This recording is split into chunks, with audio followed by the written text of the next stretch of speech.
Hare Krishna, dear devotees. Please join us in the study of Srimad Bhagavatam, 10th Canto, Chapter 87, the prayers of the personified Vedas. Hare Krishna.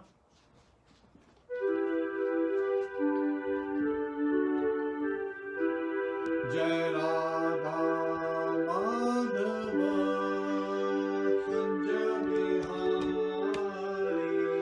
Jai Radha Madhava Kunja Bihari. Gopi Jana Vallabha Girivara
Hare Krishna, dear devotees.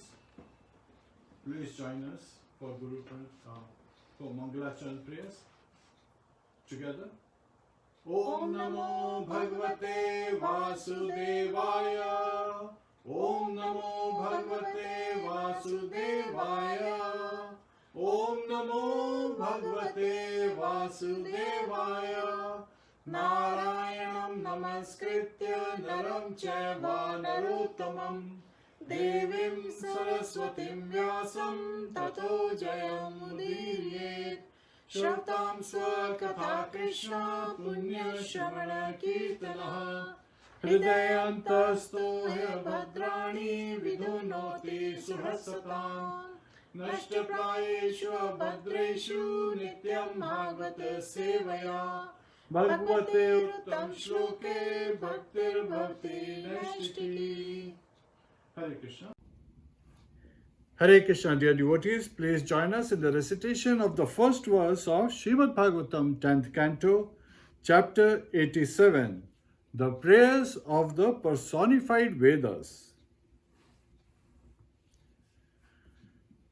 Shri Parikshit Uvacha. Shri Parikshit Uvacha. Brahman Brahmanya Anirdeshe. Brahman Brahmanya Nirdeshe. Nirgune Guna Vrittayaha. Nirgune Guna Vrittaya. Katham Charanti Shutriyaha. Katham Charanti Shutaya.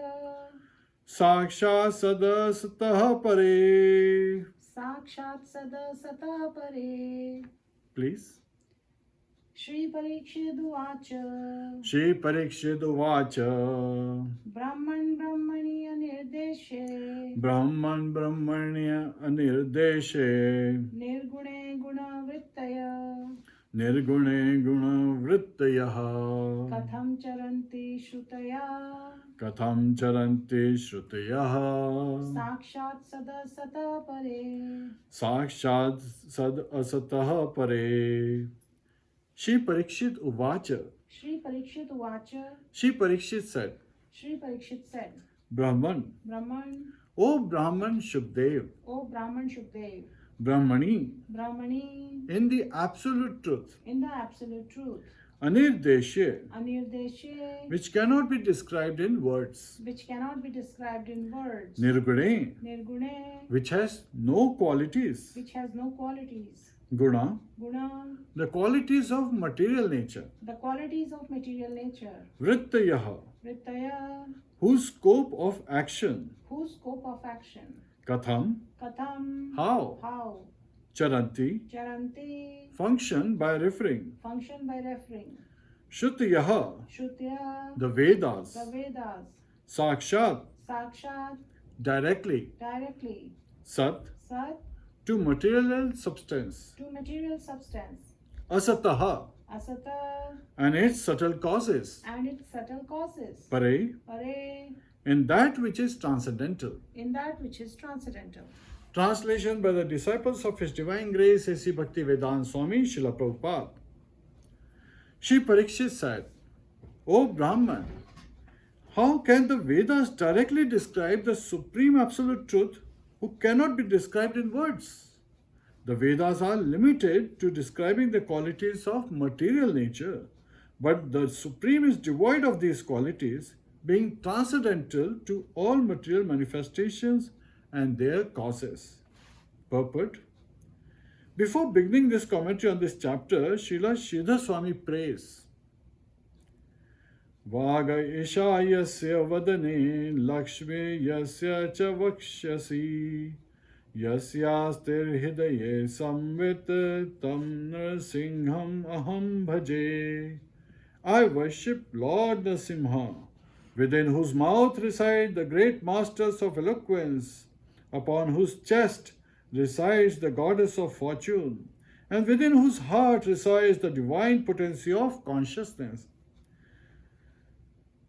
Sampradaya Vishuddhyartham Sviye Nirbandhayantritaha Shruti Stuti Mitya Vyakhyam Karishyami Yathamati.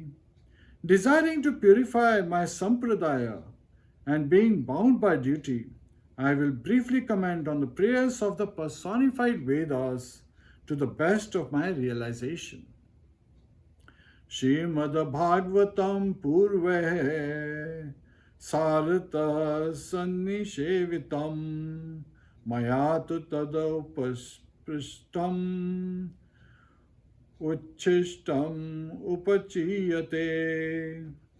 Inasmuch as Srimad Bhagavatam has already been perfectly honored by my predecessors' explanations, I can only gather together the remnants of what they have honored. Srila Vishwanath Chakravarti offers his own invocation. Mama Ratnavanir Ratnanya Chinvataha Hasantu Santo Jiremi Na Swaswanta Vinodakrit. The saintly devotees may laugh at me for becoming a jewel merchant, though I know nothing about precious jewels. But I feel no shame, for at least I may entertain them.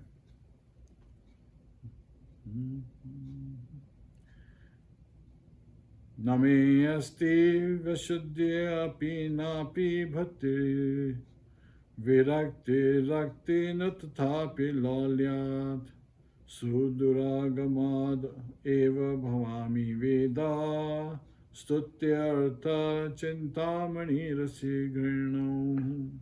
Let's do it again.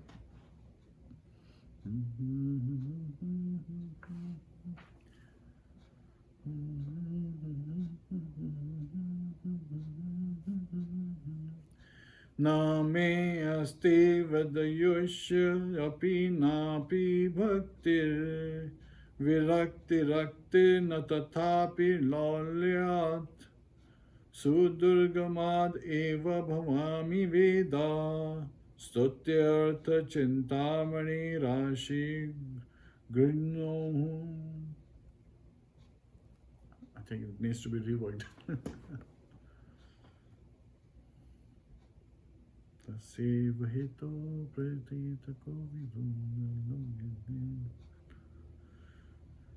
Name asti vedushya pinapir bhakti virakti rakti na tathapi lolyat sadurgamad eva bhavami veda stutyartha chintamani rashi gurnu. Though I have no wisdom, devotion or detachment, I am still greedy to take the philosopher's stone of the Vedas prayers from the fortress in which it is being kept.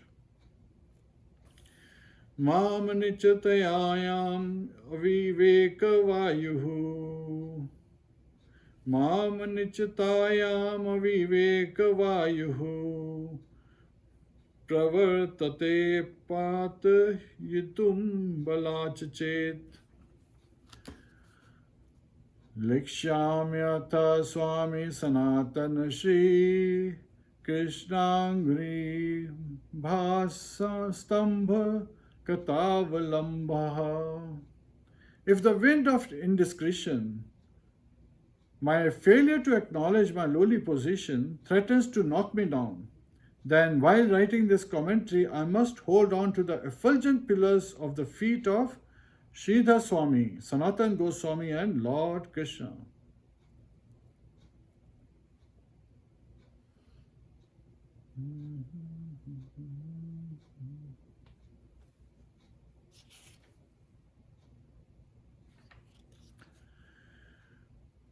Pranamya Shri Gurum Bhuyaha Shri Krishnam Karunanvanam Lokanatham Jagat Chakshuhu Shri Shukam Tam Upashraye. Repeatedly bowing down to my divine spiritual master and to Lord Shri Krishna, the ocean of mercy, I take shelter of Shri Shukdev Goswami, the protector of the world and its universal eye. At the end of the preceding chapter, Shukdev Goswami told Parikshit Maharaj, एवं स्वभक्तयो राजन् भगवान् भक्त भक्तिमान् उषित्वादिश्य सन्मार्गं पुनर्द्वारवतिम् अगात्. Thus, O King, the personality of Godhead, who is the devotee of his own devotees, stayed for some time with his two great devotees, teaching them how perfect saints behave. Then he returned to Dwarka.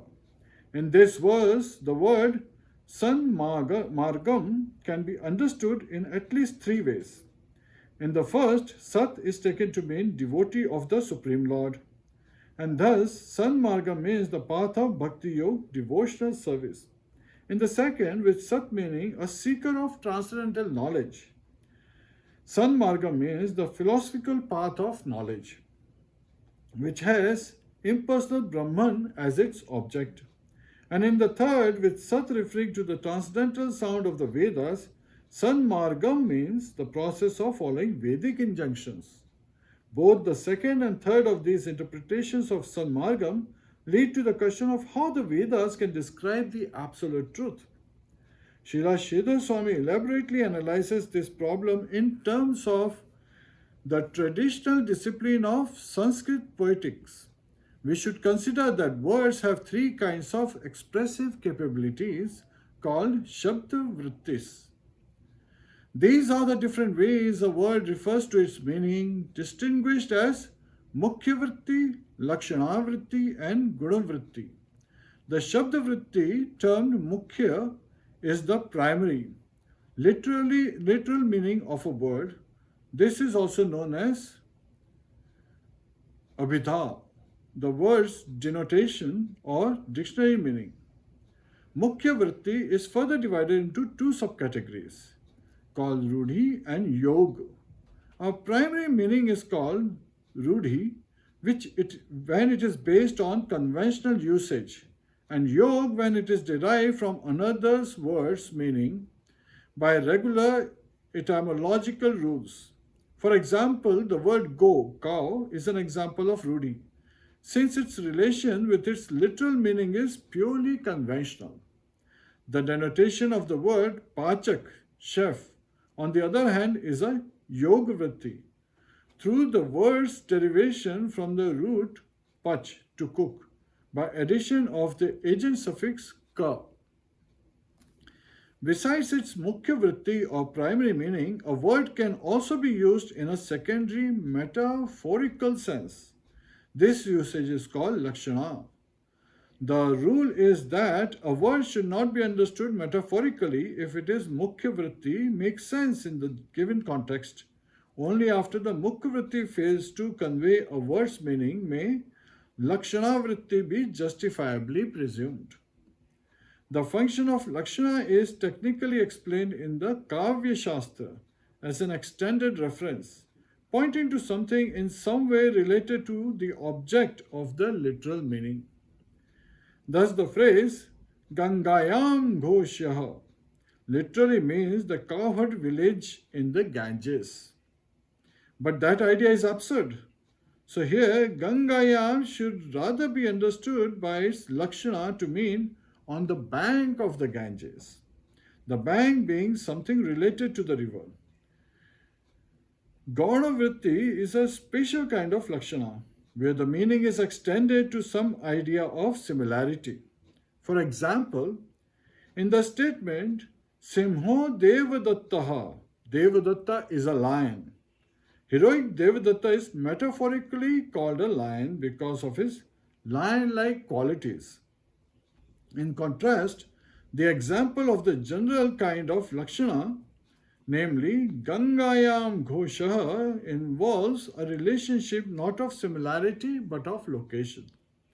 In this first verse of the 87th chapter, Parikshit Maharaj expresses doubt as to how the words of the Vedas can refer to the absolute truth by any of the valid kinds of Shabda Vritti.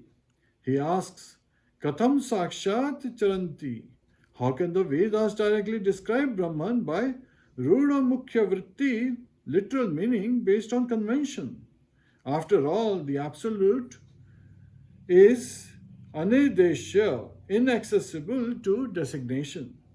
And how can the Vedas even describe Brahman by Gunavritti, metaphor based on similar qualities? The Vedas are Gunavrityaha, full of qualitative descriptions, but Brahman is Nirguna, without qualities. Obviously, a metaphor based on similar qualities cannot apply in the case of something that has no qualities. Furthermore, Parikshit Maharaj points out that Brahman is Sad Asataha Param, beyond all causes and effects. Having no connection with any manifest existence, subtle or gross, the absolute cannot be expressed by either yogvritti, a meaning derived etymologically, or lakshana metaphor, since both require some relationship of Brahman to other entities. Thus, King Parikshit is puzzled as to how the words of the Vedas can directly describe the absolute truth. Hare Krishna. Please join us for Guru Pranati. Namo Vishnu Padaya Krishna Pristhaya Bhutale Shrimate Bhakti Vedanta Swami Niti Namine Namaste Saraswate Deve Gauravani Pracharine Nirvishesha Shunyavadi Pashyatya Deshatarine Om Jnana Timirandasya Jnananjana Shalakaya Chakshurun Militam Yena Tasmai Shri Guruve Namaha Mukham Karoti Vachalam Pangum Langhayate Girim Yat Kripa Tadaham Vande Shri Gurum Dinataranam Hare Krishna Krishna Krishna Hare Hare Hare Rama Rama Rama Hare Hare. Hare Krishna. So here, Parikshit Maharaj is inquiring about,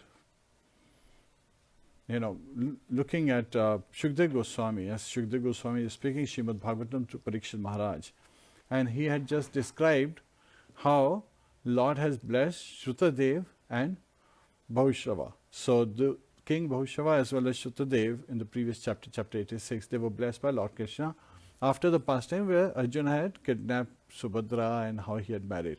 After that, he says, so these two are not in sequence chronologically, they are at different times.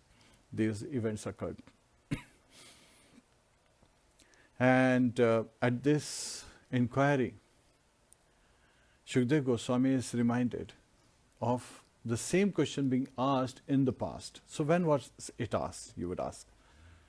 So he is saying that once Devashi Narad, he went to Badrika Ashram to meet Shri Narayan Rishi. So again, sons of Dharma and Murti are Nar Narayan Rishis, the twin brothers.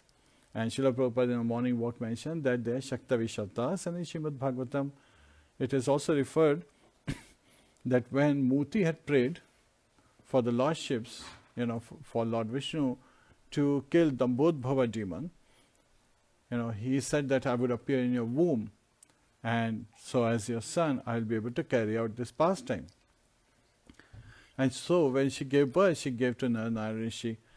In the same chapter lecture back in April of 2017, we have covered the story of the birth of Shri Narayan Rishi, as how these twin brothers were able to kill this demon, and how this demon later on appeared along with Surya Dev, Vivaswan, together, two personalities in one, in the form of Karna, who was killed by Arjun.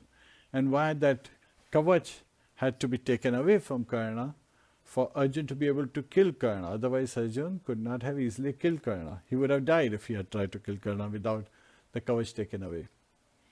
So all that secrets have been previously discussed, so we'll directly delve into the important subject matter for today's discussion.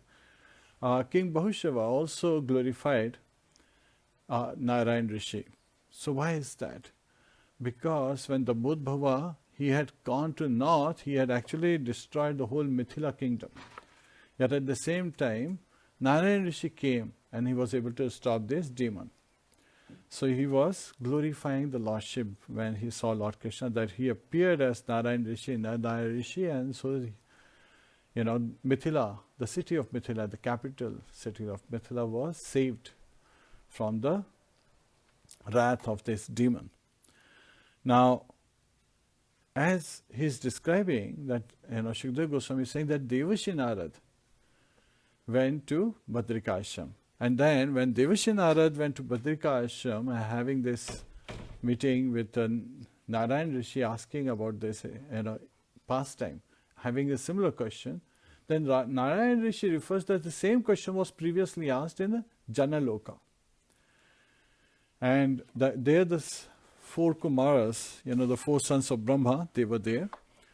So the great rishis in Janaloka, they decided that Sananda Kumar, one of the four Kumaras, would respond to this question, that the words cannot describe the Supreme Personality of Godhead. So how could the Vedas, which is mainly dealing with three subject matters, Karma Kand, Gyan Kand and Upasana Kand, how could they describe the absolute truth? Because they seems to be addressing the matter of material world, the conditioned life, and helping the living entities get out of the clutches of Maya. So from that perspective, he is inquiring. So in Janalok, Sananda Kumar was requested by the great sages. So the four Kumaras we know are Sananda, Sanak, Sanatan and Sanat Kumar. So Sananda Kumar, he responds to this question in the company of the great sages in Janaloka. And he gives the description that once when Lord Vishnu, Mahavishnu, when he inhales, all the material universes go back into his body. And at that time he seems to be resting as if sleeping before he exhales again, and all these universes come out again from the pores of his body as well as from his nostril. Just like when we breathe, air comes out, right? But in the case of Mahavishnu, universes come out from his breathing as well as from the pores of his body they come out. And when he inhales, they all merge back into him. And when he is in this state, there is nothing existing but him who is lying on the ocean, on Anantashesh. And in that state, all the living entities, the jivas, they are also in dormant state in him. So, again, sometimes we can look at it like many times we see people who are so materially driven that the devotion service is dormant in their heart, which is a conditioned state. But that's not. Lord Vishnu is never under the modes of material nature. That has been again and again exemplified. And in reality, this particular question by Parikshit Maharaj and later on, earlier by Devashi Narad and further earlier by the great sages asking Sananda Kumar was basically to ascertain, whether the Vedas ultimately describe the absolute truth as a personal or impersonal. So to establish that. We'll also come up, discuss pastime where the seven Saptarishis, they ask, their leader, one of them is Bhrigu, father of Shukracharya, to identify who is supreme among the three, Brahma, Vishnu and Mahesh. So here the question is with respect to Sananda Kumar responding to this question that what is absolute truth and how can it be described? So Sananda Kumar starts describing that when Lord Vishnu had inhaled and all the living entities were dormant in him, at that time what happens? As the morning comes up, the first, the Vedas, so they were also unmanifested, but they become manifest. Vedas are also known as Shrutis, and then the Puranas, Mahabharata, Ramayana, they are called Smritis. So the Vedas, they come and personified Vedas, as personification of Vedas, they are coming as personalities.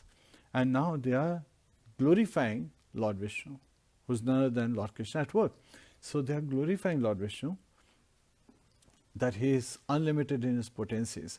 And Srila Prabhupada explains very nicely that just like a king, when morning, the sun arises, the great poets and the Brahmanas, they glorify the king, reminding of his past activities, how glorious he is in his wonderful, righteous activities, prescribed duties, how nicely he is carrying out. Not singing the glories of his impious activities, not singing of his sinful activities. In this material world, Kali age, people just want to, glorify someone, and they sometimes glorify by showing how wicked you are, how, clever you are, how devious you are. So again, that's not the glorification. That's actually chastisement. That in reality is just opposite of glorification. So here the Shrutis are glorifying Lord Vishnu of his wonderful pastime, says how he is managing all the material world affairs, right? And Lord appears again and again in this material world to do just basically three activities. Paritranaya sadhunam, to protect his devotees. Vinashaya cha dushkritam, to annihilate the miscreants. Dharma sansthapanarthaya, and to reestablish the principles of religion. Sambhavami yuge yuge. Lord Krishna says in Bhagavad Gita that he comes millennial after millennium. So, millennium after millennium, Lord comes and to establish and address these three factors. Again, Acharyas explained that Krishna just comes to have wonderful loving pastimes with his devotees. It is Vishnu, in Krishna, who appears and again to, annihilate the miscreants and establish the religious principles. So the Shrutis, they are glorifying. We also covered, in the Rasa dance chapters, the 5 chapters earlier, where the Rasa dance has been described, and Acharyas reveal that the Shrutis of the previous day of Lord Brahma, or the previous, appearance of the material world, they became gopis. Some of the gopis were actually Shrutis in the previous times. So they appeared as, and they were able to, engage in serving Lord Krishna as gopis. So they're exalted. So the Shrutis at current times would become gopis in the next time. Because of constantly glorifying Lord Krishna, they get purified so much. And when we chant the Shrutis, we get purified, right? When we chant, the various Vedic hymns and so forth. And Chaitanya Mahaprabhu made it very simple for us. How do we simply carry out the transcendental sound vibration? Just by raising our hand and calling out to the Lordship, praying to Him for His mercy. Hare Krishna, Krishna Krishna, Hare Hare, Hare Ram, Ram Ram, Hare Hare. So, as Sananda Kumar continues to describe, so we'll pick up some of the letters. But one of the most important thing is, Shukdev Goswami is describing how did he come to know. Because after all the glorification of personified Vedas have been described by Sananda Kumar at Janalok to all the great sages, including Sanak, Sanatana and Sarat Kumar, at that time, Devashi Narad was not there at Janalok. Why? Because he was visiting Vaikuntha, and that's also revealed at Bhattikashram. Narayan Rishi reveals that you were not there, so you missed this opportunity. However, I'm going to share with you, because at that time you were actually visiting Vishnu Loka, so you were in the spiritual realm. And now that you are here, I will describe it to you. So he described the whole and all the prayers of the personified Vedas, and hearing from Shri Narayan Rishi, Devashi Narad, he went to, again, Vyasdev at his ashram. And then he described all these glories of the prayers of the personified Vedas to Vyasdev. And Vyasdev passed that message, all these glories, to Shukdev Goswami. And that's why here Shukdev Goswami is repeating all the past times to Parikshit Maharaj in inquiry of his question. So it is also very important that questions are to be asked with the mood of understanding, not with the challenging mode. And to be able to engage in devotional service. So there are 3 important qualities of any question that we ask. First is, it should be asked in the mood of humility to acquire knowledge for our improvement, to purify our existence. And to be able to ask for purification of our existence, the question has to be dovetailed about Lord Krishna, His name, form, activities, pastimes. So that's the second qualification of question. And then the third qualification is, it should be asked from a person who is appearing in the bona fide disciplic succession, in parampara system, so that we get to hear the message as it is. Now many times people, they ask this question, why in the parampara system? Why does it have to be in disciplic succession? Srila Prabhupada very nicely gives this example that we are like the postman. We don't, change the message. We want to deliver like a postman. It brings you a message, as it is, the letter that has been passed on for you. to respond to your inquiries, and this letter, they can read it out, they can explain it to you, but they won't change the message.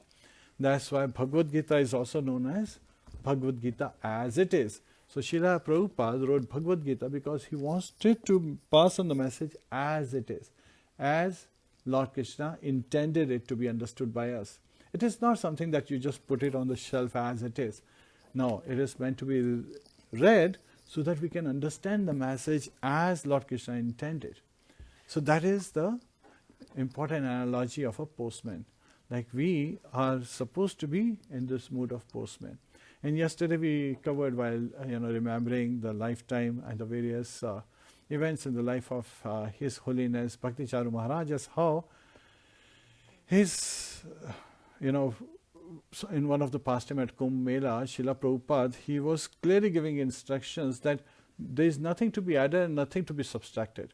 What he has set up as a program should be carried out as it is. So we have to listen to the acharyas, and we have to carry out their blessings and their mercy as it is supposed to be taken care of, as well as all the instructions to be accepted, executed, and passed on with that mood, in the mood of humility and tolerance and complete submission to their desires. His Holiness Jayapataka Maharaj addressed a wonderful aspect today. He said that we all have plans, right, for our life. So I have my plan, you have your plan, and then Krishna has his plan. So whose plan should pervade? So whose plan would come out most prominent? Of course, it's Krishna's plan. So we should simply accept what Krishna's plan is. And Krishna's plan for his devotee is always that he wants his devotees to be, spiritually advancing. It doesn't matter. Body doesn't matter. Vapu is not that important as Vani, the instructions. That's why we have to take to instructions more strongly and be committed to the instructions. Because body is nashwa, right? The sharir is nashwa. They say the body is impermanent. It will vanish one day. It will merge back into its 5 elements and then, take another form somewhere. So again, it doesn't matter. But the soul is eternal. And we as a soul are Jivera Sarupaya Krishnera Nityadas. We are eternal servant of Lord Krishna. So we should carry out things with that particular aspect. And now we talked about that Vedas, they talk about Karma Kand, Gyan Kand and Upasana Kand. Yet at the same time, we also heard as at Kalapgram, which is where Narayan Rishi was giving this narration of how Sananda Kumar in Janalok was describing the prayers of the personified Vedas.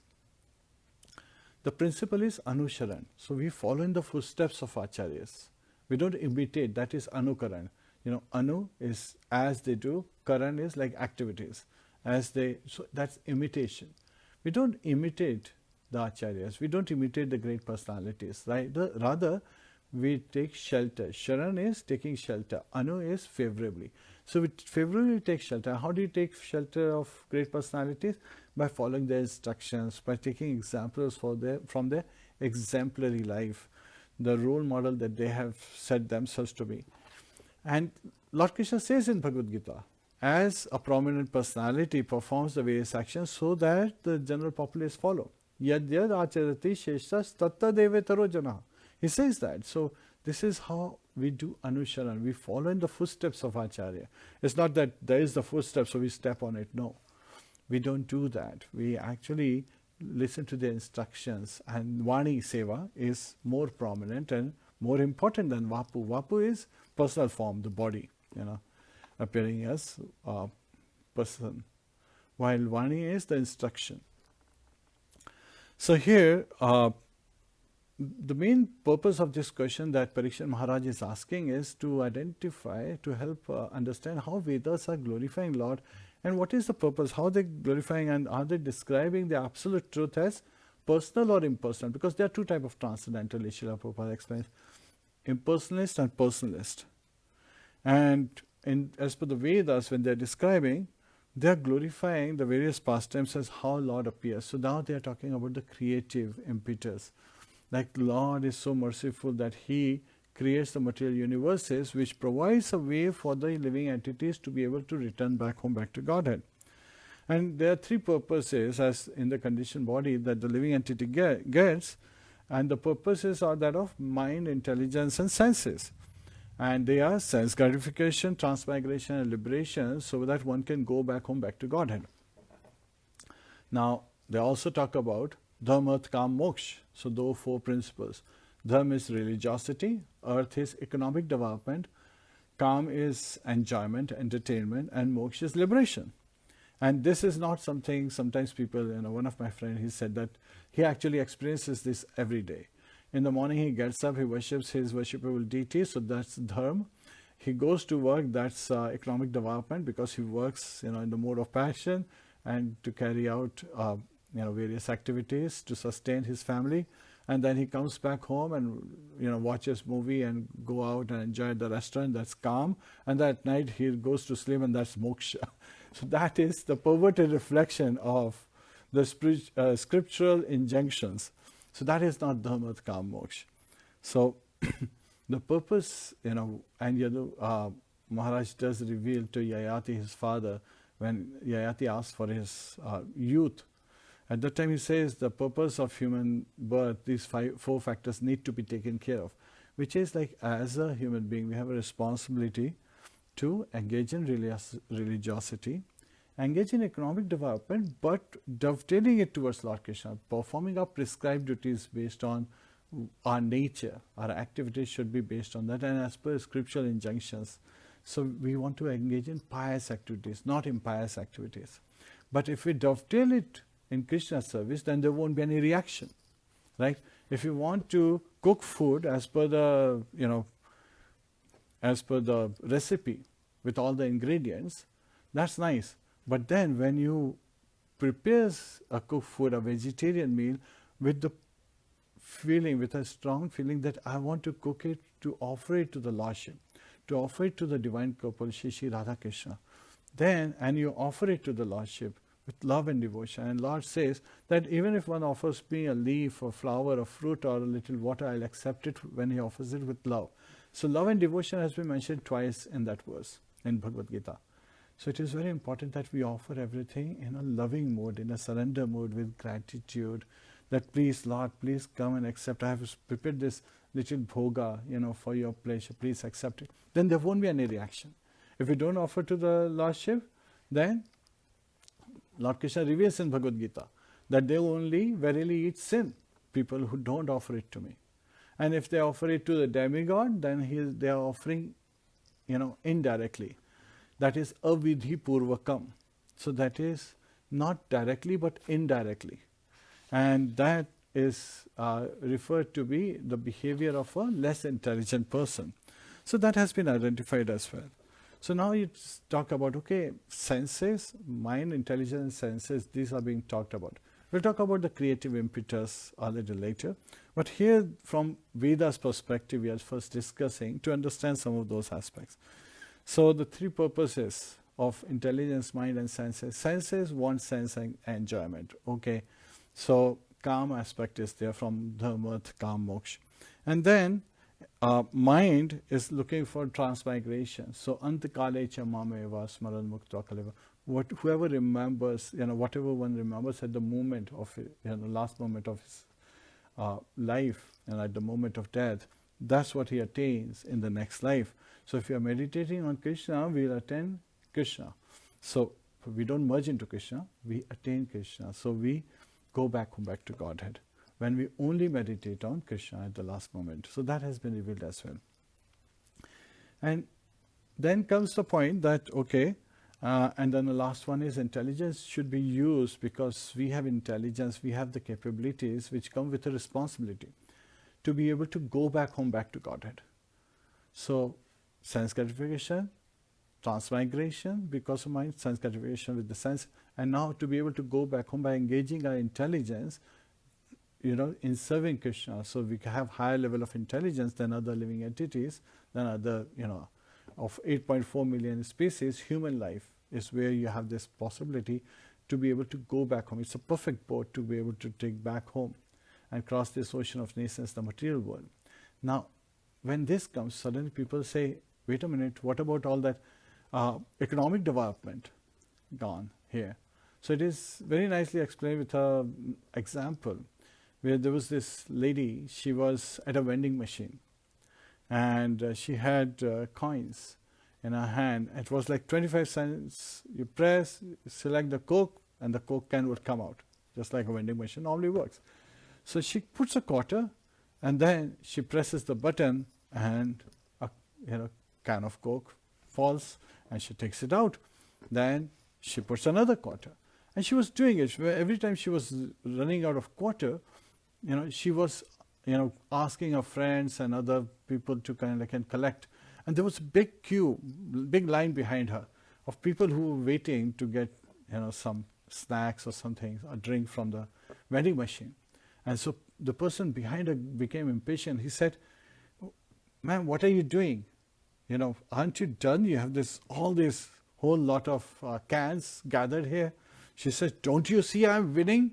Because in her mind, she was thinking that she is in a casino. And she was feeling that every time she presses this button, a can comes out, this is her winning.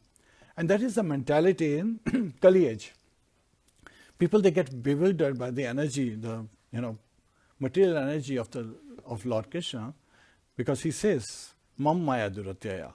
So my material energy is very difficult to be overcome. So people become bewildered and they start thinking that they're winning in this by hoarding more and more, not realizing that once they leave this body, everything is going to stay behind. The only thing that goes with us is our devotional service, the potency that we have attained, the wealth of our devotional service, and that is our eternal wealth as living entities. We want to engage in devotional service so that we become more attracted to devotional service, we get more purified, so we come closer and closer to Krishna. And the way we come closer and closer to Krishna is by surrendering to our spiritual masters. That's the first part of the process. To take shelter of a spiritual master who can impart this knowledge how to engage in devotional service. And so we can continue to progress. Now here, this example, shows that how the false ego can cause someone, just like this lady thinking of a vending machine, to be a slot machine at the casino. And that's how people behave because of the false ego. This conditioning is in ignorance, right? She is ignorant. So this ignorance is because of the false ego.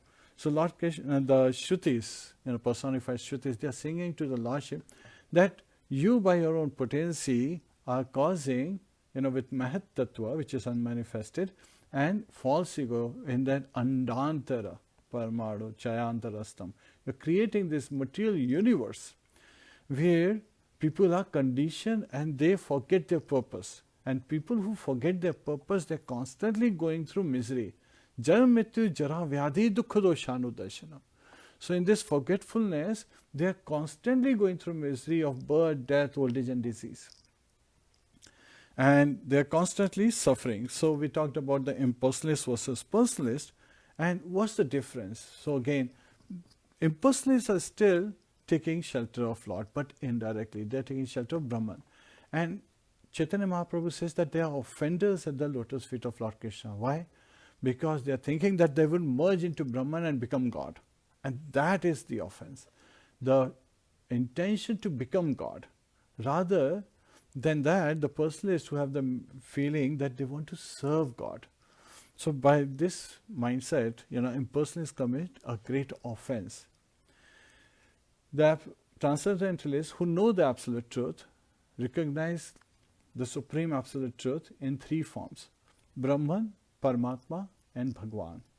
Brahmeti as super soul in the heart, Brahmeti as the Brahman effulgence, that's emanating from Lord Krishna's body, and Paramatma is the super soul in the heart, also called Holy Spirit in case of Christians, and then Bhagwan, the Supreme Personality of Godhead, who is a person, and man is made in the image of God, it is known. So, the two-armed Shyam Sundar form of Lord Krishna is the sweetest form. So now, impersonalists, they try to justify their situation. They basically state the Vedic statement, coming from Shruti. Sarvam khalva idam Brahma. Everything is Brahman. So since Brahman pervades everything, they say everything is Brahman. That's like saying a square is a rhombus, so every rhombus is a square. Is every rhombus a square? You tell me. The only qualification of a rhombus is that the opposite sides have the same length and they are parallel to each other. But in case of square, there is one additional characteristic, that it has the characteristic of rhombus plus every angle in this four-sided structure is 90-degree angle. That particular aspect makes all the difference, because even though Brahman pervades everything, it is transcendental to the three modes of material nature. And the three modes of material nature, which is appearing from Brahman. So again, Lord expands, and from him comes Pradhan. So he is Purusha. As Purusha, the Supreme Personality of Godhead, from him comes Pradhan. Pradhan is the female potency we discussed in the last class, 2 classes back. And from Pradhan comes Mahat Tattva. Mahat Tattva is the unmanifest. And from Mahat Tattva comes Prakriti. And this is where false ego, the three modes of material nature, they come. And mode of goodness, mode of passion, mode of ignorance. Sattvic Guna, Sattva Guna is mode of goodness. Rajoguna is mode of passion. Tamoguna is mode of ignorance. So it is in the mode of ignorance, the false ego. So a living entity becomes conditioned and has this false ego, thinking that I am this body, doesn't recognize that I am the soul inside the body. And the consciousness is the symptom that a soul is in the body. And in Bhagavad Gita, Lord Krishna discusses at length, he answers the questions that Arjuna has. And Arjuna has 3 questions. That how do you identify a transcendentalist, who is a transcendentalist, and what are his characteristics? And Lord Krishna reveals that in Bhagavad Gita to Arjuna. So it is very important. Let's quickly go through the 3 modes of material nature. And we'll also cover that we have 2 bodies, right? The material body made up of earth, water, fire, air and ether, those 5 gross elements, which are in the mode of passion. Now, we also have subtle body, which is false ego, intelligence and mind. Mind is in the mode of goodness, Sattva Guna. Sometimes people think it's in the mode of passion. No, it is in the mode of goodness. That's why he is so simple. Just like Brahmanas, they are so simple. They just follow the instructions, go along with the way. Right? They provide instructions, but at the same time, they can easily be influenced. Then, in the mode of passion is intelligence. That's in the mode of passion. And the mode of ignorance is the ego. So that's why it's referred to as false ego, being conditioned. The ego would be, in the case of a soul, a realized soul, is that Jivera Sarupaya Krishna Nityadas, that I am an eternal servant of Krishna. When that is the state, that is unconditioned transcendental state above the 3 modes of material nature, and one engages in devotional service. So you can either become transcendentalist and then engage in devotional service, or in conditioned life itself, you engage in devotional service so that you get purified and rise to the level of transcendentalist. And the easier way is prescribed to be just engage in devotional service. And you can start simply by a prayer, or prayer is a kind of devotional service. So the mean and the purpose is the same. Just by raising your hand and calling out to the Lordship, Hare Krishna, Krishna Krishna, Hare Hare, Hare Ram, Ram Ram, Hare Hare. So impersonalists use this Sarvam Khalva Idam Brahma, everything is Brahman. So we understand, and Srila Prabhupada gives very nice analogy, that the sun, he is the cause of the tree, right? So sun rays come to earth, and then because of that various type of vegetations come. Sun rays and the moon rays, they are the eyes of Krishna. So from the sight of Krishna. So from moon we get vegetation and the ability to smell and so forth. So all the potency of the herbs, it all coming from moonlight, and sunlight gives life. And so the tree comes. Does the tree become sun? No. The clouds come, they get formed in the ocean. And they cover our vision to the sun. So when the sky is cloudy, sometimes we say, can you see sun? No, we cannot see sun. So sun is not out. Sometimes people refer to it, and which is like a laughing matter, because sun is always there. It is us who is covered, right? Because the cloud is in our sky, in our earthly atmosphere. It's not on the sun planet. There cannot be any cloud on the sun planet. So there is nothing that can cover Krishna. Krishna Surya Sema Maya hai andhakara.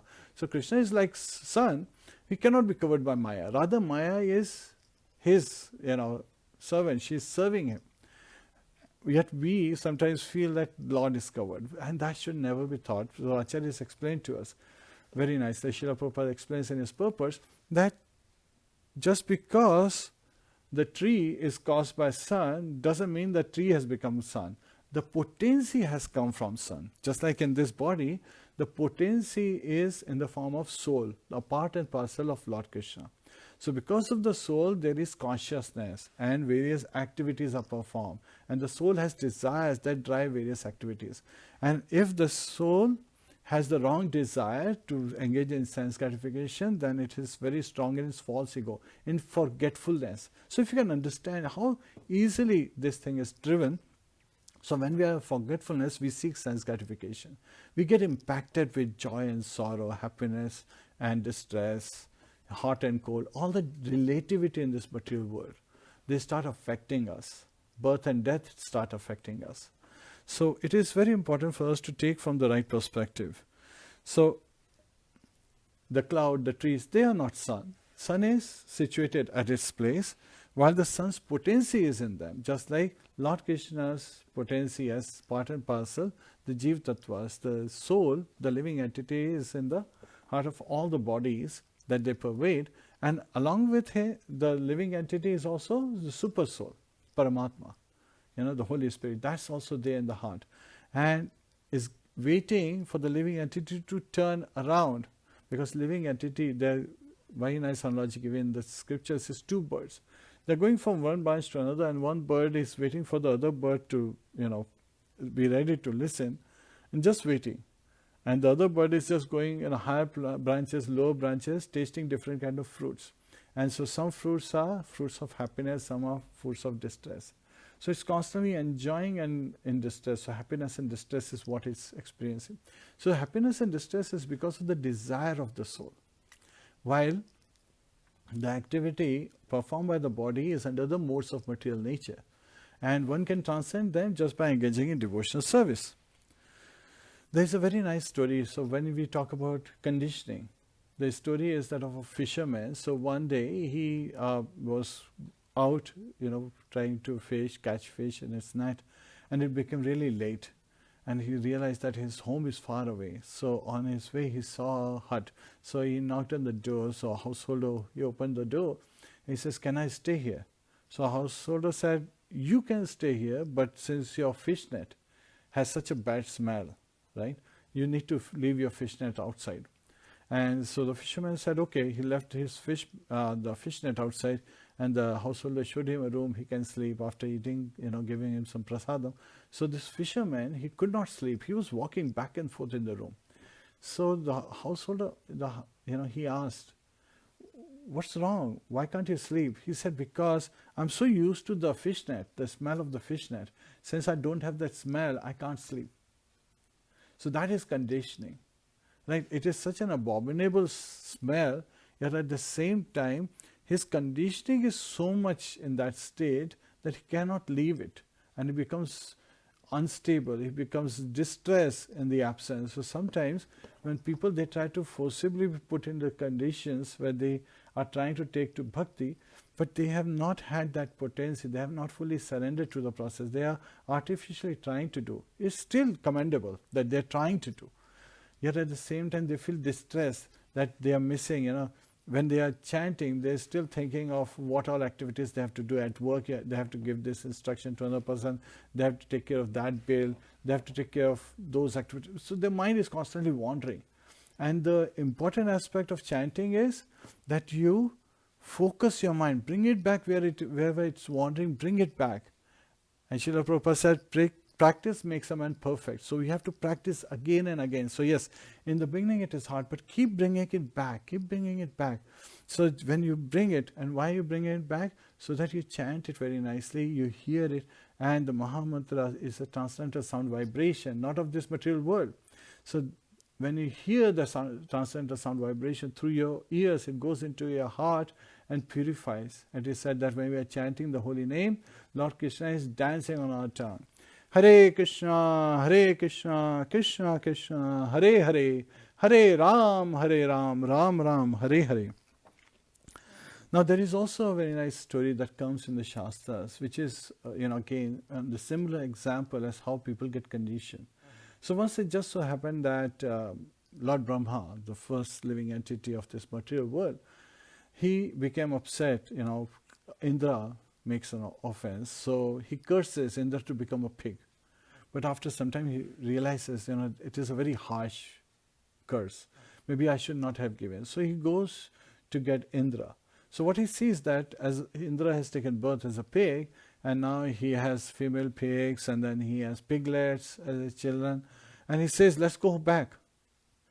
And what does a pig eat? All abominable things, stool and other abominable things. It lives in an abominable condition.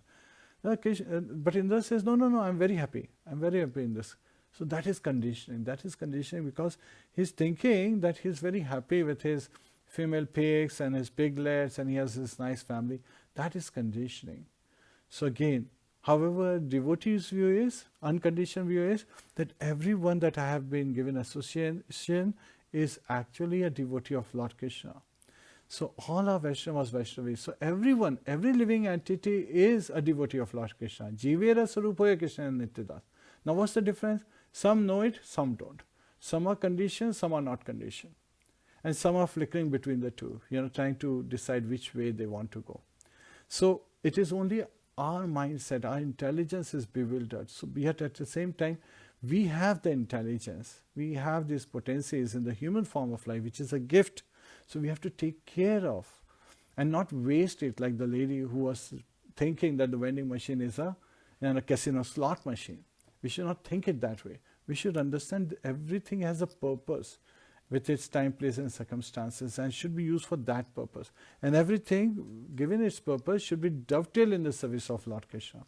I hear sometimes the devotees are thinking that iPhone is a big distraction. Well, in that case, we just need to understand that it is, material, it's Maya, so it is jada by its very nature. It is dull by its very nature. It has to be used properly to be used in Krishna's service. So just like right now, I'm able to use it, and I use it with other devotees as well to read scriptures, to watch YouTube videos, and so many webinars that go on all the time. So it is our responsibility to really use everything correctly in the service of Lord Krishna, because it can be very rewarding experience. So this example of fisherman and that of Indra who became a pig, so again, at that time Lord Brahma had compassion on him, nevertheless he takes him out, and when Indra realizes what he was doing, how he was behaving, he is shocked. He is the king of the demigods. He could not believe that he was completely conditioned. We also hear of Devashi Narad. Once he said, Lord, your Maya energy, can you show me? And suddenly he was completely in Maya because it's so strong, Lord's energy. So it is very important for us to be very, very careful. And one of the interesting way Maya kind of like distracts us is like it's important, but not right now.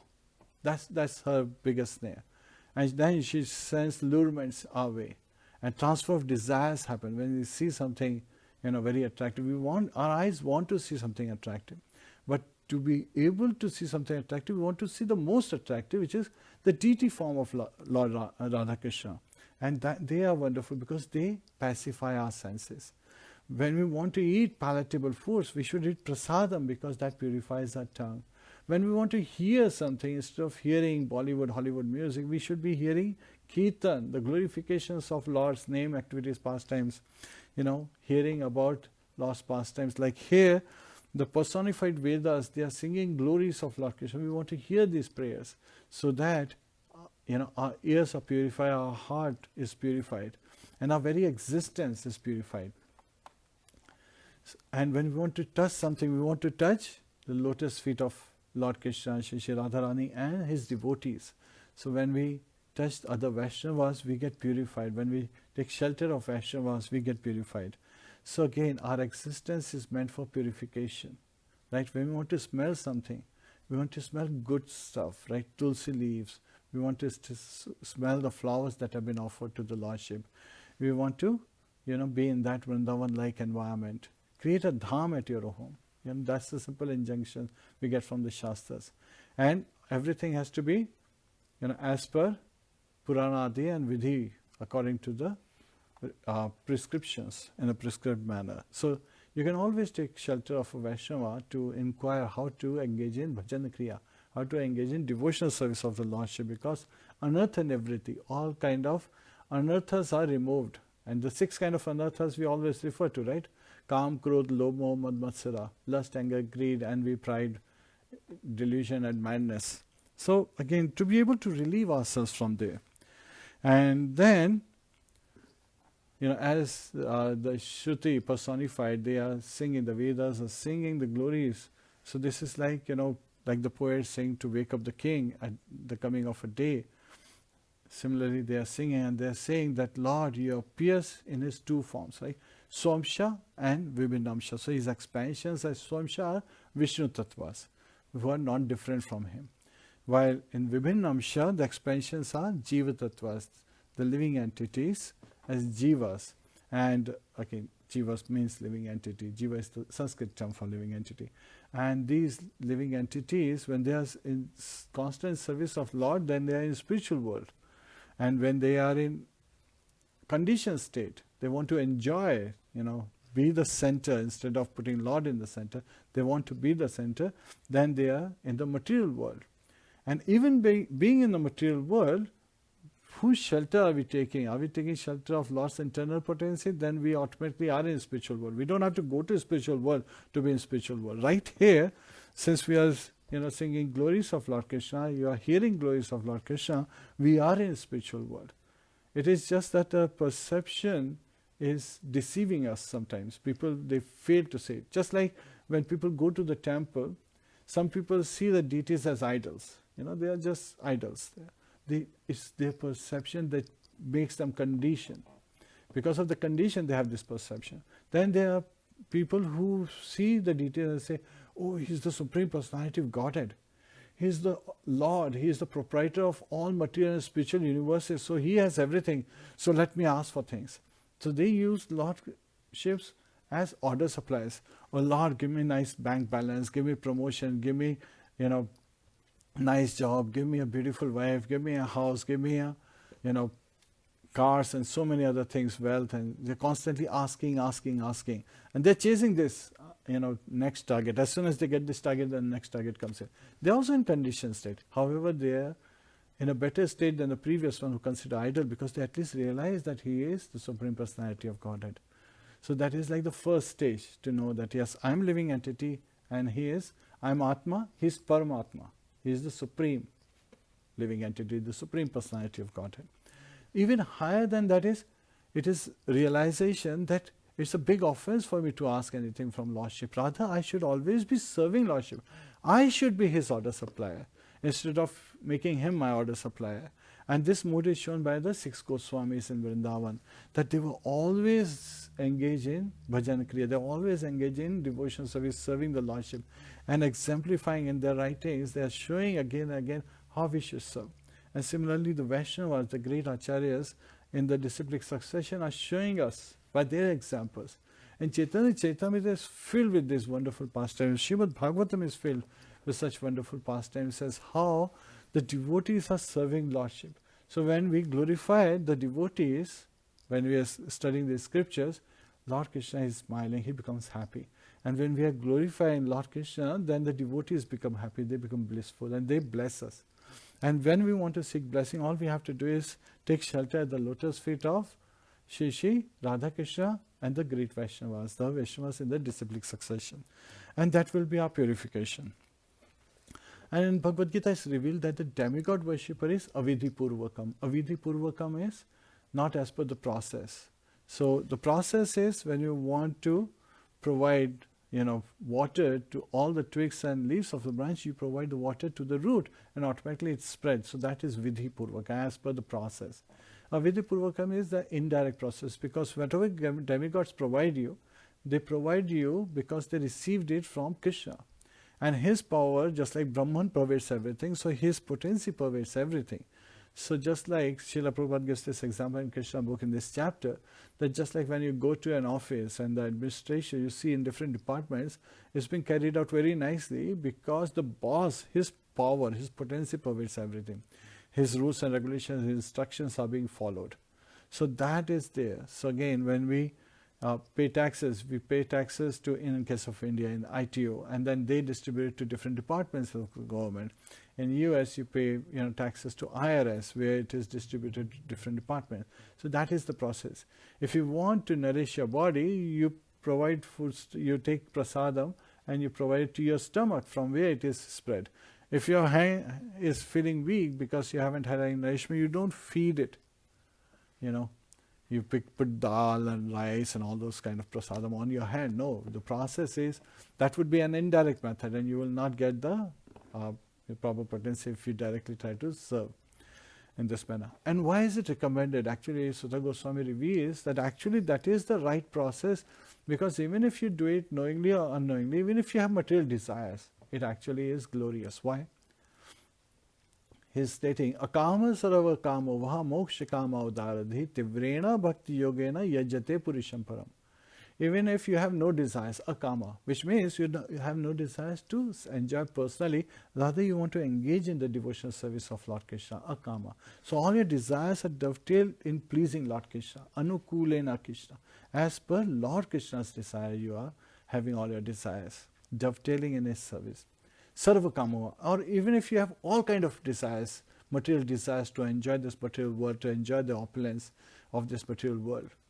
Moksha kama, or otherwise even if you have a desire to attain moksha, liberation, to be able to go back home, back to God, even if you have this. Akama sarvaka, moksha kama udai, tivrena bhakti yogena, then you should very enthusiastically, with great determination, with great patience, with great energy, engage in devotional service of Lord Krishna. Yajyate Purisham Param. Who should you be worshipping? Purisham Param. Param Purusha, the Supreme Personality of Godhead, Lord Shri Krishna. So that's the injunction coming. So the Shrutis personified, they are singing, the Vedas are singing the glories of Lord Krishna. That the proper process is there, so one who does not follow the proper process continually grows to the misery of this material, in this material world. Janmitur jara vyati dukha doshanudashnam. So they're constantly suffering and constantly bewildered.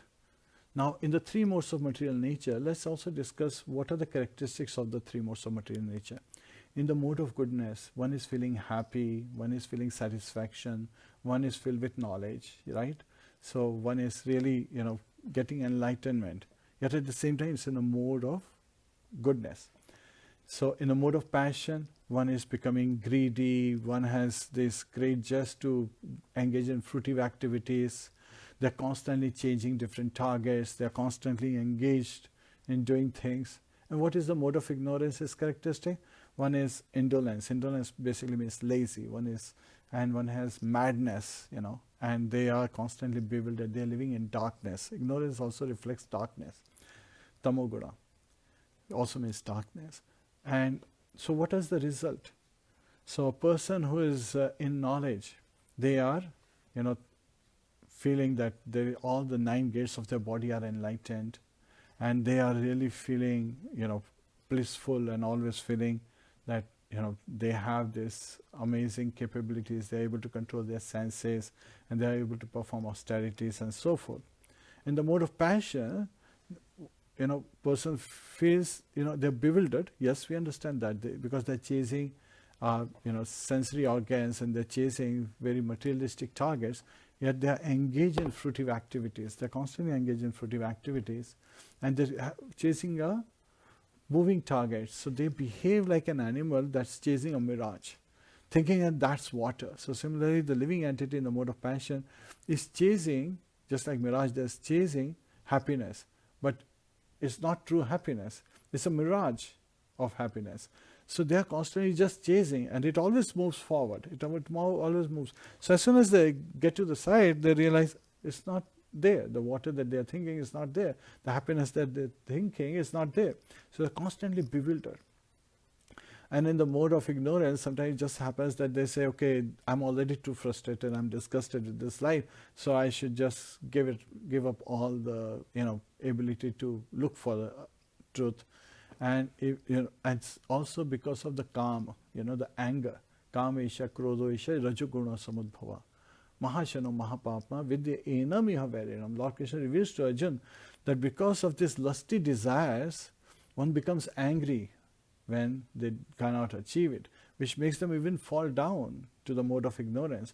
So they become lazy by their very nature. What is the use of doing anything? I'm not going to get it. That's the mentality. Or, why do I have to get it when somebody will provide it to me? Now they are being careless about their life. A devotee is carefree yet engaged actively. Here, in mode of ignorance, a person is careless and he doesn't care and he's just letting the time pass, this wonderful opportunity of human life pass by. And that is something, which is very much undesirable in the life, and such a person suffers. And what is the destination at death of the different personalities in these three modes of material nature? In the mode of goodness, one takes birth in the planet of sages. One rises to the heavenly planets and takes birth there and has further, opportunity to advance. Yet at the same time, while the opportunity to advance is 1,000 times, there is also an opportunity to get bewildered is also 1,000 times. Because whatever kind of sense gratification you can experience on earthly planets, it is 1,000 times more opulent in heavenly planets. That's why the devas, they many times pray that, oh, we wish that we would be born on the earthly planets in the human form of life, because it is so easy to be austere and to be clean and advance in spiritual life so quickly.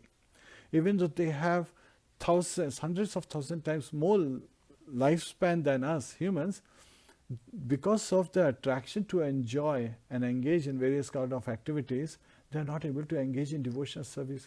While we in the human form of life have great opportunity, because we have just enough facilities to be able to sustain ourselves with the mercy of Lordships, Shri Radha Madan Mohan, that we can engage in devotional service and quickly advance in this life itself and go back home, back to Godhead. And why worry about going back home, back to Godhead? Make our life blissful right here, so that we feel that we are in spiritual world and not be tormented by the relativity of this world, the conditioning of this material world.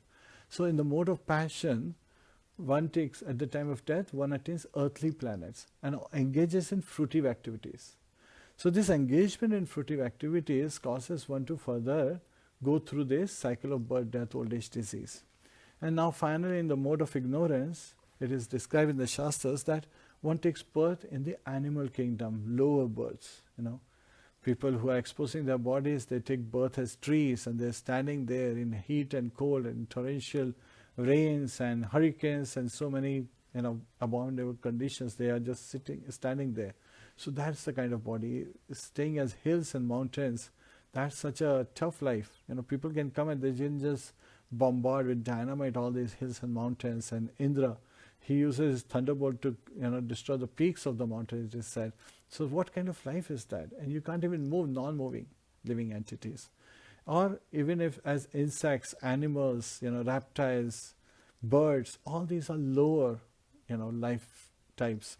And so people who are in the mode of ignorance, or who fall because of from passion to mode of ignorance, they take birth in the animal kingdom. And people who are in the mode of passion, they take birth in the earthly planets. That doesn't mean human form of life again. So even in human form of life, there are 4 lakh type of human varieties. So Lord Krishna says that there are 4 kind of people, they don't take shelter of his. Why don't they take shelter? Because he's saying the first category is of mudhas. They are like burden of beast, like asses. Ass is called burden of beast because it works heavily, thinking that its master will provide it to eat, while it can easily find grass anywhere.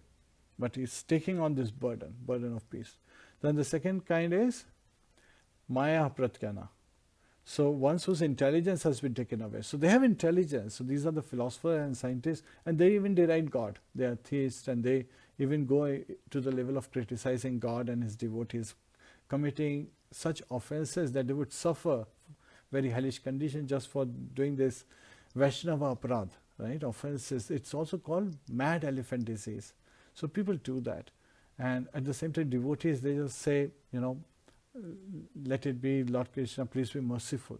Just like Amrish Maharaj, when he was, Durvasa Muni offended him, he did not take any offense. So devotee doesn't take offense, but Krishna takes offense. And so Krishna punishes such miscreants. So we should always have aversion to fault finding. We should always understand that it's being performed because of the modes of material nature. Let's move forward.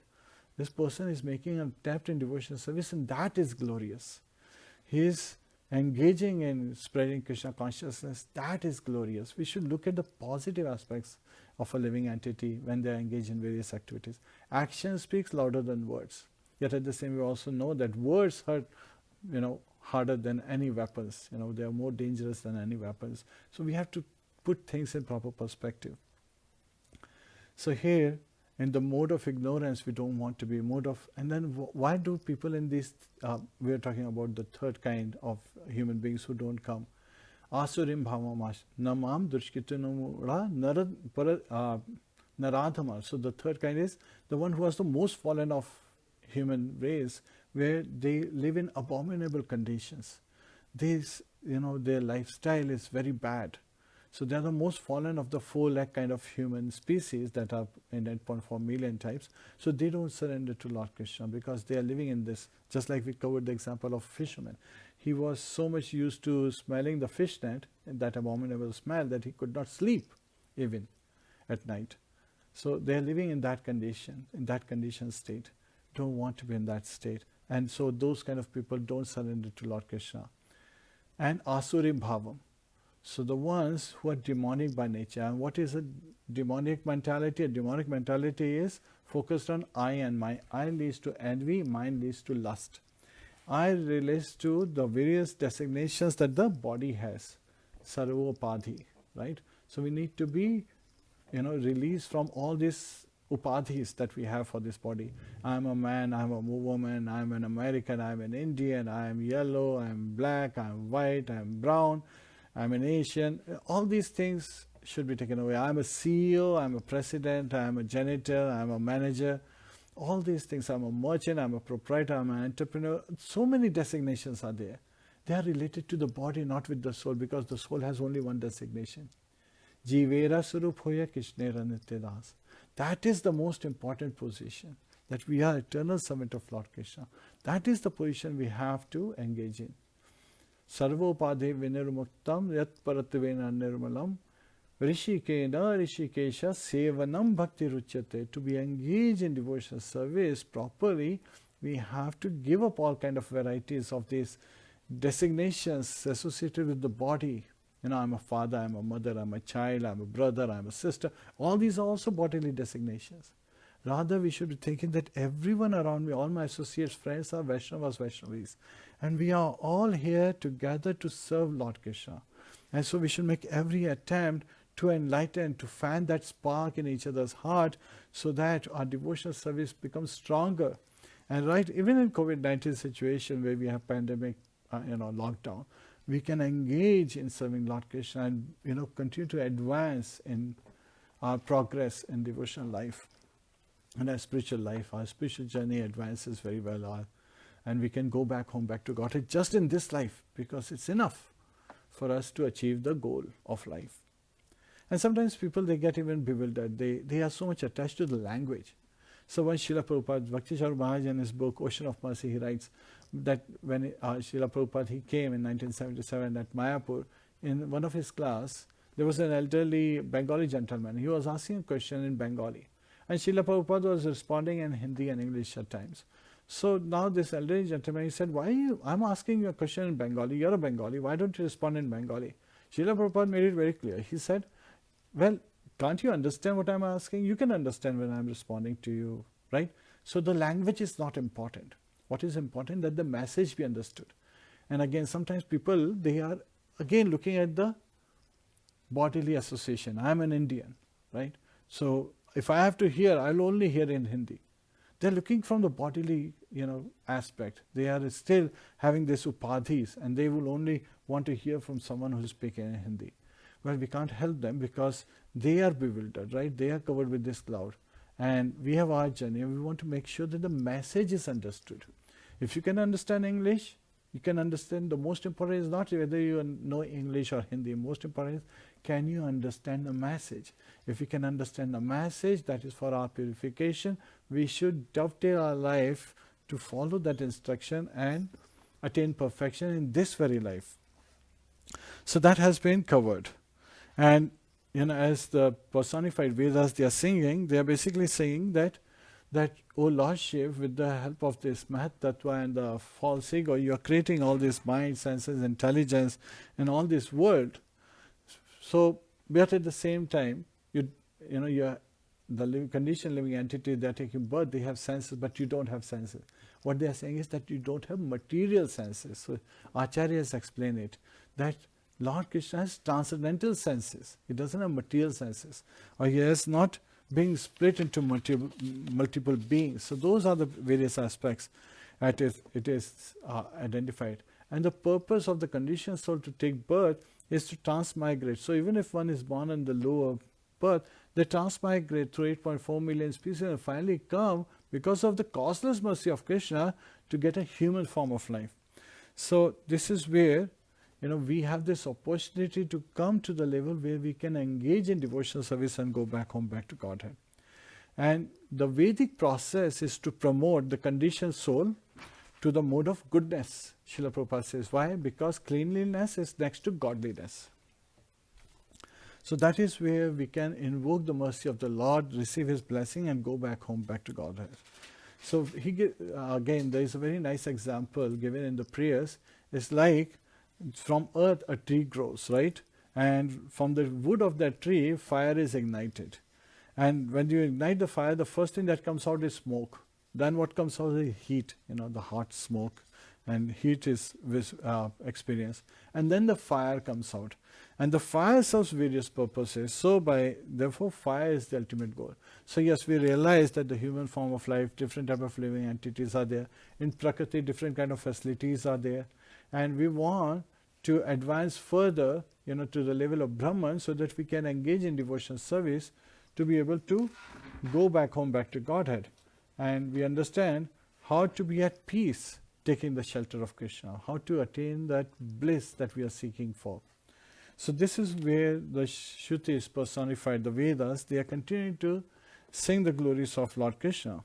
And they are identifying that it is in the mode of ignorance, the barbarian stage, the senses has gratified, yet at the same time in a very crude way, when you look at it from the perspective that someone is lazy, someone is, mad. So the senses are engaged in a very crude way. You see a madman doing activities, yes, they are doing activities.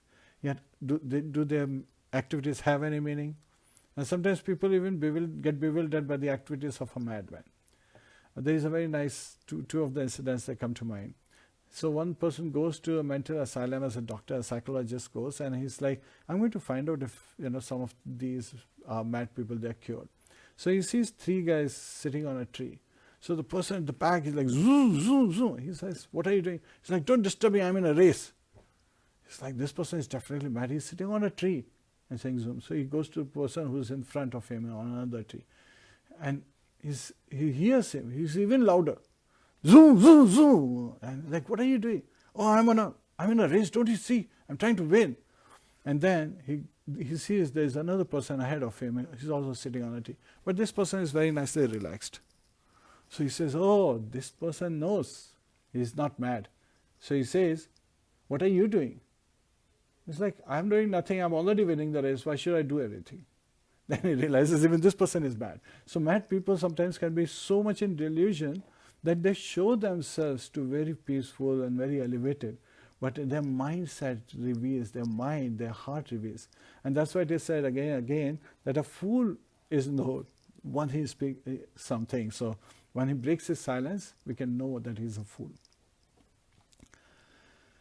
And similarly, when Lord Krishna appears, sometimes people take him that he's just another mystical being, just another human being. Only a few hundred people knew that he's the Supreme Personality of God. And of course, the residents of Dwarka, they were his eternal associates, and the residents of Vrindavan, they were his eternal associates. So they knew that he's the Supreme Personality of God.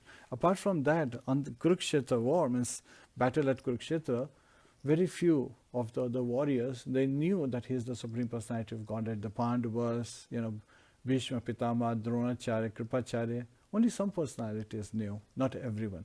Even when Duryodhan, Dhritarashtra, and many of even the king of Kashi was there at the Kurukshetra on the solar eclipse day, we heard on the prayer, where the instructions by the sages in that chapter, that Devashi Nara reveals that Lord Krishna is the Supreme Personality of Godhead.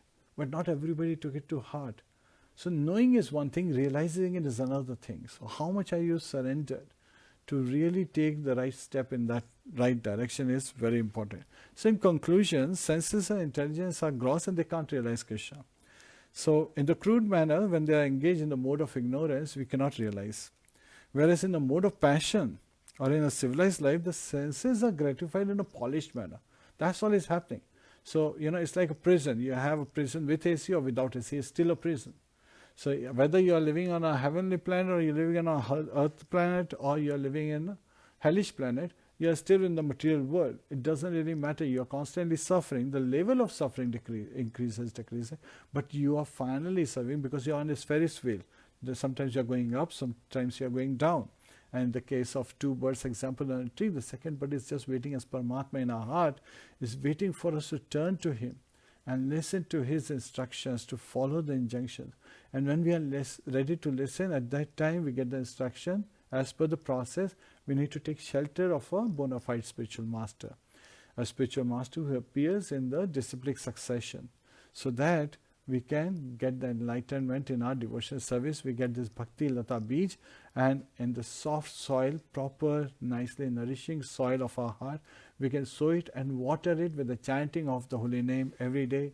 Hare Krishna, Krishna Krishna, Hare Hare, Hare Ram, Ram Ram, Hare Hare. And we can go back home, back to Godhead. But in the mode of goodness is where, from the mode of passion, we actually have to rise even higher to the mode of goodness, so we can understand what is the purpose. Why am I here? Why am I suffering? What is the purpose of this life? Whose shelter can I take to be, able to get out of this clutches of Maya, all this constant suffering, where there's danger at every step? And engaging the mind and senses in the activity of Rishikesha, the master of the senses, Lord Shri Krishna. Because then we will get the ultimate bliss, then we get the peace that we have been looking for at the shelter of Lord Krishna. So here in the answer that Parikshit Maharaj is asking, Shukdev Goswami is also using the word Atmane. And he is saying that it is the state of Brahmanical qualification in which one is allowed to study the Vedic scriptures, known as Upanishads, and describe in different ways the transcendental qualities of the Supreme Lord. So that is the purpose. We have to dovetail all our activities to please Lord Krishna. That has been identified. Now these three conditions that we also talked about. Why don't people, even in the mode of goodness, surrender to Lord Krishna? This is also happening, right? Why? Because they become proud. Because of knowledge, they think themselves to be higher than everyone else. So it is very important for us to understand, as the Vedas personified, they are singing, that Lord, you are the Father, and just like, in the mode of goodness also, people can become proud and they become inimical to you, and they don't take to devotional service. And so in the due time, they fall down from their state. And if they are lucky, then they get enlightened. Even a person in the case of mode of ignorance can get enlightened. So a Vaishnava is much higher than a Brahmana. And a Brahmana Vaishnava is highly recommended because he is in Brahman as well as Vaishnava. So he doesn't even just know that Lord Krishna is the Supreme Personality of Godhead. He also knows that more confidential knowledge that I am an eternal servant of Lord Krishna. And the most important, most confidential knowledge is that I have to engage in unflinching, unalloyed, pure devotional service to satisfy Lord Krishna for his pleasure, because that would give me pleasure. and devotees, they also engage in the service of their Acharya as their spiritual master, so that by engaging in the service of spiritual master, they get this potency, this blessing, so that they can engage in pleasing Lord Krishna properly. So that is also very much there. And also, some of the folks were asking if we can cover the 4 ages and then what kind of austerities and how the 4 regulative principles address those. So I'm going to quickly cover that. This is where actually we would, normally would end. But here the 4 legs of religion are austerity, cleanliness, mercy, and truthfulness. And in different ages, how they went out. So we'll cover in another class quickly how the 4 regulative principles are related to this, and we'll cover that. And the purpose of all the Vedas, that is the conclusion of this chapter. Lord Krishna reveals in Bhagavad Gita 15:15, and that has been elaborated across 4-5 verses in this particular chapter. Lord Krishna says, Vedescha sarver aham eva vedyo vedant kridved vid eva chaham. So, he is the knower of the Vedas, and the purpose of the Vedas is to know him. So, we should understand that you could read so much, huge amount of scriptures to know who Lord Krishna is. And who is Lord Krishna? The Supreme Personality of Godhead. So, once who knows that Lord Krishna is Supreme Personality of Godhead, once who knows Jivera Swarupaya Krishna Nityadas, that we are the eternal servant of Lord Krishna, then a servant would be happy in serving Lord Krishna. And Srila Prabhupada says that all facilities are given to the devotees because that is what happens. We covered the scenario of a rich man, his servants enjoy the same opulence as the rich man. Similarly, Lord Krishna is ready to enjoy all his opulence, all the facilities, all the amazing surroundings and abilities that he has. Like in Vaikuntha planets, everyone has like Vimans, and they have celestial palaces, beautiful gardens, and beautiful association of devotees. So all facilities are meant to be in service of Lord Krishna. Best that we have should be offered to Lord Krishna, because what we can offer is very little. What do we have? All we have received is from Lord Krishna. So what can we offer? But what Srila Prabhupada instructs us, that we offer our love, we offer our devotion. That's what he is looking for. Bhav Kare Janadana. So when we offer that, he is ready to share all his opulences with us. And it is for our benefit that we engage in, to be able to enjoy in his service, singing his glories, dancing on the rhythm of his instructions, eating Krishna Prasad, and having devotee association with the chanting of the holy name. Hare Krishna, Krishna Krishna, Hare Hare, Hare Ram, Ram Ram, Hare Hare. Hare Krishna. So, thank you everyone for joining in today, and this is a beautiful chapter. So in the next class we'll cover about the 4 regulative principles and how across ages they vanish. But at the same time, Kalauta Dhari Kirtanat, in Kali age, just by chanting the holy name, by the glorifications of the name, form, activities, pastimes of Lord Krishna, one can attain perfection. So that is the message today, so that we can be at peace taking shelter of Lord Krishna. Hare Krishna.